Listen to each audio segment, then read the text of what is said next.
Hello, aspiring hunters. Welcome to the Hunter Experience. I'm not afraid of death. What I fear is that my anger will fade one day. This is Kurapika's phrase. What's up, hunters? Welcome to Hunter Experience. Today, I'll explain all of Kurapika's powers, which many fans find extremely complicated and often misunderstand. But today, that's going to change. I'll reveal everything in today's video and show how he could defeat some of the most powerful hunters in the series. If you're new to the channel, make sure to subscribe and hit the bell icon so you won't miss any videos. And of course, leave that like to support us. Guys, Kurapika is the last surviving member of the Kurta clan, a group of warriors who were hunted and killed by a group of thieves known as the Phantom Troop. They murdered the clan to steal their scarlet eyes, considered a true treasure due to their beauty. Kurapika was the only one who managed to escape and swore to take revenge on the Phantom Troop. His quest for vengeance led him to delve deeper into Nen, developing his abilities. Besides being the last survivor of the Kurta clan, he's the leader of an organization created by Light Nostrades, and currently a member of the Zodiacs under the codename Rat. His sole purpose is to avenge his clan and recover their scarlet eyes. The hatred he feels toward the Phantom Troop drove him to develop a special power designed specifically to face them. The chains he wields have a unique power in each finger, and his eyes hide a secret that enhances his aura, but at the cost of his own life. Kurapika is undoubtedly one of the most powerful Nen users in the series, and his abilities are remarkable. Many people believe that when he activates his scarlet eyes, he gains access to 100% of all Nen categories. But that's incorrect. Also, many think Kurapika's chains only work against the Phantom Troop, which is not true. Let's break it down. His main ability can be used against any enemy. The secret to Kurapika's strength lies in Nen restrictions, a concept he was one of the first to teach. It's the same kind of power we saw in Gon's adult form. The more Kurapika puts his life at risk, the more powerful his abilities become. Kurapika has 5 chains, 1 for each finger, and each has a specific ability. The chain on his middle finger is the only one reserved for use against Phantom Troop members. The other 4 can be used against any opponent. What many don't know is that the power of these chains increases when Kurapika activates his scarlet eyes, a unique ability of his clan. When Kurapika feels an intense emotion, his eyes turn red, and in this state, he becomes much stronger. He unlocks Nen abilities he normally couldn't use. Recently, Kurapika has learned to control his scarlet eyes, allowing him to activate this ability whenever needed, which transforms him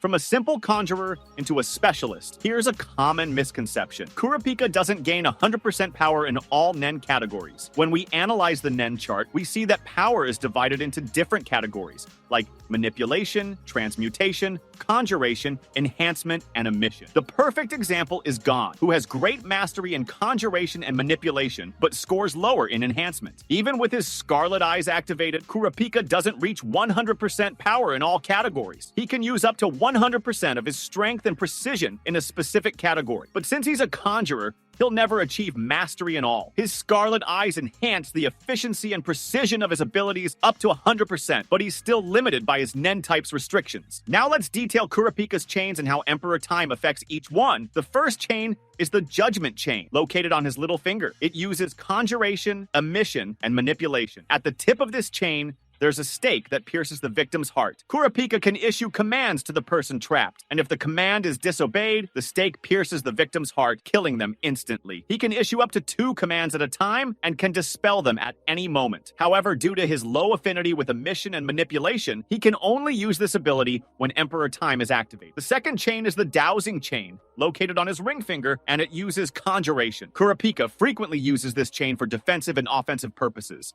as well as for investigation. For example, he can locate missing people or detect lies. When his scarlet eyes are activated, he can use this ability remotely, whether through video recordings or conversations. This is incredibly useful for Kurapika, especially in his hunt for the Phantom Troop, where he needs to discern allies from enemies. The third chain is the Chain Jail, located on his middle finger, and it's used for restriction. It was designed to immobilize members of the Phantom Troop. When used, it completely suppresses the person's aura and prevents the use of Nen, leaving the victim defenseless. This chain is one of Kurapika's most powerful weapons, since it can only be broken by extreme brute force. None of the Phantom Troop members have managed to escape from this chain, making it a lethal weapon against them. The fourth chain is the Holy Chain, located on his thumb, and it uses conjuration and enhancement. When Kurapika is in specialist mode, he can use this chain to heal severe injuries, like broken bones, within seconds. Of course, this ability has a cost. Every second Kurapika keeps his scarlet eyes activated, reduces his lifespan by 1 hour. The final chain is the Steel Chain, located on his index finger. When activated,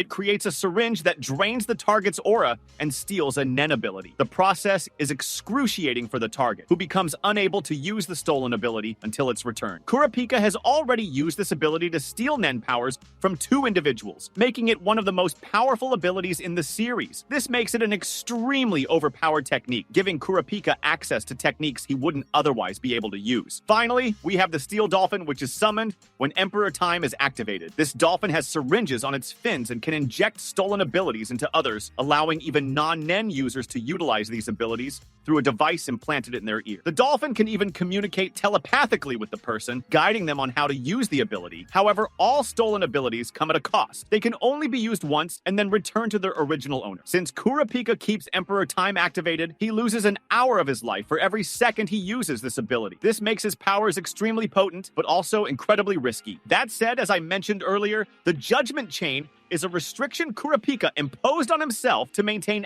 absolute focus on his revenge against the Phantom Troop. This chain, physically connected to his heart, symbolizes his pain, sacrifice, and the burden he's willing to bear to ensure his mission is fulfilled. The big question is whether he could remove this chain after achieving his goal, especially given the emotional and psychological weight this restriction carries. Theoretically, there are some ways Kurapika could remove the Judgment Chain. It's important to note that the chain is deeply tied to the vow of vengeance he made, which sustains the ability and its existence. In other words, the restriction itself depends on the motivation behind it. Removing the chain would mean either altering this motivation or fulfilling its demands in some way. The first possibility would be for Kurapika to fully complete his mission and overcome his desire for revenge, reaching his goal while deciding to leave behind the anger and obsession that fuel his journey. If he defeated the Phantom Troop and recovered his clan's eyes, he might reach a point of acceptance and peace. At that moment, Kurapika could choose to remove the chain as a symbol of having overcome vengeance and hatred. Another possibility could involve an internal transformation within Kurapika. At some point in the story, he might have a profound insight into his mission, realizing that his anger is consuming him and that the weight of the chain is no longer something he needs to carry to honor his clan. This kind of deep self-reflection could trigger him to remove the chain without having physically completed his revenge. Perhaps Kurapika might shift his goals after completing his mission. Instead of abandoning his desire for revenge completely, he could decide to channel his energy into something more constructive, like protecting the innocent or preserving his clan's legacy in a more peaceful way. In other words, he would redefine his mission, replacing destruction with a more altruistic and less destructive purpose. In this case, the Judgment Chain could be removed as a symbol of transitioning from a goal of destruction to one of protection. Anyway, we'll have to wait and see if Kurapika will achieve his goal. What do you think? What are your expectations for the future? Share your thoughts in the comments. Hunters, that was our video for today. Leave a like if you enjoyed our video, subscribe to the channel as it is still very new, and I'll see you in the next video. Until then.